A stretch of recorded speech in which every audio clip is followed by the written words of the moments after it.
Salut à tous et bienvenue dans l'atelier de Wandy.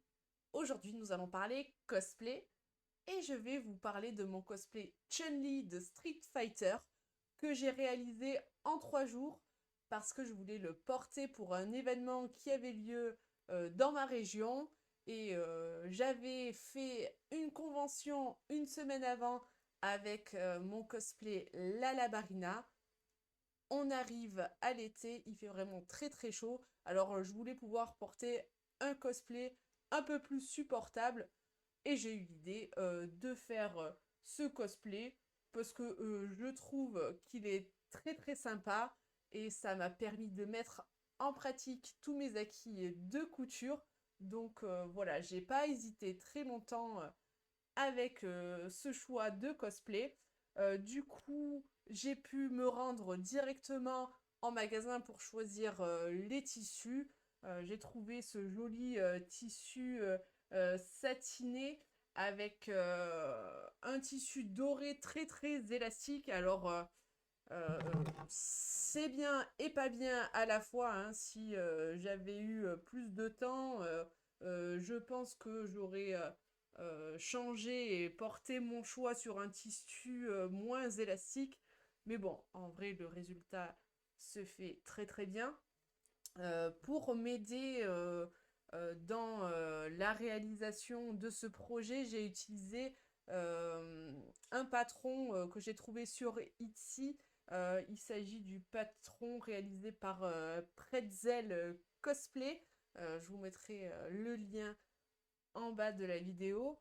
Euh, j'ai dû faire des réarrangements pour qu'il s'adapte à moi et au temps imparti surtout.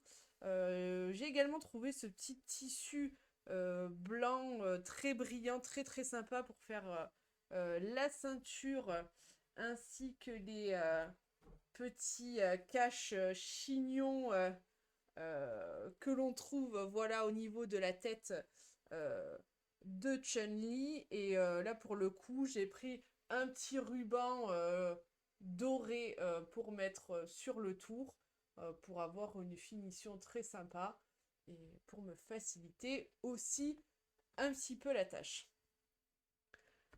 Du coup, grâce au modèle, j'ai pu faire mes découpes assez facilement et notamment pour le tissu doré, c'était vraiment un gros plus que de faire ça. En soi, la couture est pas trop compliquée. Je m'en suis plutôt bien sortie. Ce qui a été plus difficile, ça a été d'appliquer le tissu doré sur tout le cosplay. Pour cela, voilà, il a fallu que j'épingle chacune de mes pièces à l'endroit qu'il fallait. Et par contre, voilà, le gros travail qui a dû être fait, c'était au niveau de la couture des bords, parce que on voyait quand même le tissu découpé, c'était pas très très joli. Du coup, pour avoir un joli rendu sur chacune des pièces dorées comme ça, j'ai fait un point zigzag sur chacune des pièces, là, sur tout le tour. Enfin, c'est ce qui est d'ailleurs préconisé dans les instructions de montage. Ce que j'avais pas pris en compte, c'est que c'était très très gourmand en fil. Alors, j'avais trouvé un joli fil doré qui allait très très bien pour les bordures, mais voilà, j'ai vite été à court de fil et étant à court de temps, ben, j'ai dû utiliser un petit peu ce que j'avais sous la main. Donc voilà, on voit qu'à certains endroits, les bords ne sont pas de la même couleur. Mais bon, je trouve pas ça trop choquant dans la finalité. Mais voilà, ça a été très compliqué. L'élasticité du tissu doré faisait que ça partait un petit peu dans tous les sens quand je faisais ma couture. Donc il y a certaines pièces que j'ai même thermocollées avant de les coudre pour me faciliter la vie et pour éviter à certains endroits comme celui-ci d'avoir des pliures de partout. Au niveau du bas de la jupe également, ça a été un petit peu plus complexe. Mais bon, je pense m'en être pas trop mal sortie. Au niveau du dos, j'ai dû faire un petit raccord de dernière minute pour que ce soit en raccord avec ma morphologie.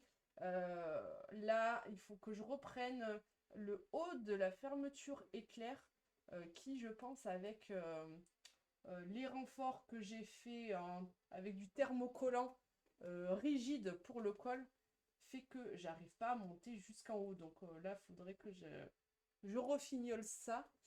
Là, on a un décalage au niveau de cette partie du cosplay, mais en vrai, c'est pas bien grave parce que du coup, j'ai une ceinture tout autour hein, à ce niveau-là, donc qui cache nos coutures.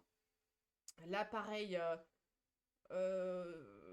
à refaire, j'aurais utilisé un tissu, il est très beau, mais pas très souple. Donc pour pouvoir l'enfiler et le remettre assez facilement, j'ai utilisé des restes de tissu doré enfin voilà, qui sera positionné dans le dos du cosplay, qui lui est donc élastique. Ça me permet de le mettre et de l'enlever facilement. Alors oui, sur le modèle original, le tour de la ceinture est tout blanc, mais bon, voilà, c'est la Wandy Touch, ça touche un petit côté sympa et personnalisé. Euh, j'ai fait des espèces de coutures un petit peu à l'arrache à l'intérieur de la ceinture pour garder l'effet plié, refroissé lorsque je porte la ceinture sur moi. Bon, je pense que je peux réarranger ça plus tard, mais bon, voilà, là, comme je le disais, avec le peu de temps que j'avais pour le faire, j'ai fait un petit peu comme j'ai pu. Alors, les petits accessoires de cheveux ont été plutôt sympas à réaliser, hein. Là, pareil, par manque de temps, il manque des décorations sur chacune d'elles. Et voilà, normalement, les rubans sont pas dorés complètement, mais moi, je trouve ça plutôt mignon de faire ça. Donc voilà. Il me faudrait rajouter directement un élastique à coudre et intégrer dessus parce que une fois que j'ai fait mes petits buns, je peux les placer facilement dessus, mais je réenroule un petit élastique dessus. Bon, ça se voit pas trop, mais je me dis que si je le couds directement à l'intérieur, je pourrais le fixer un petit peu plus facilement. Voilà pour ce qui est de la couture de Chun-Li. Ah oui, au niveau des épaules, j'ai rajouté comme préconisé de la ouate pour avoir un effet un petit peu plus rembourré.